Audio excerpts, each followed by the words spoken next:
Thomas Edison once said, "Our greatest weakness lies in giving up. The most certain way to succeed is always to try just one more time." Our founding fathers were not quitters or cowards. They suffered greatly for their sacrifices.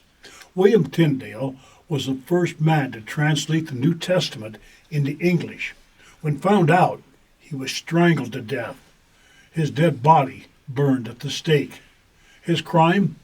An unlicensed translation of the Bible and heresy for anti-Catholic footnotes and prologues. British authorities found that Tyndale's pocket-sized Bible was being smuggled into England. King James was furious and ordered that the smugglers be found. The wanted men were pilgrims, William Brewster and Edward Winslow, both printers, and their financier, Thomas Brewer. It took a year, but the British found the press in Holland in the home of William Brewster. In a 4-year period, they had smuggled over 6,000 Bibles hidden in bales of cloth into England.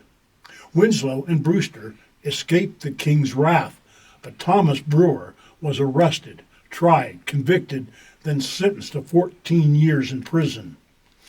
This event, along with other concerns, that is, the truce between Holland and Spain, was coming to an end, and war seemed inevitable.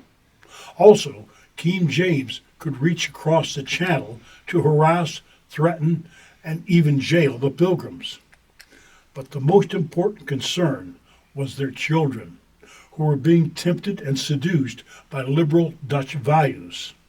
Their leader, the Reverend John Robinson, the man who stayed behind with the women and children when they were trapped in the mudflats, knew that to shield them from temptation, they would have to move again, perhaps to America.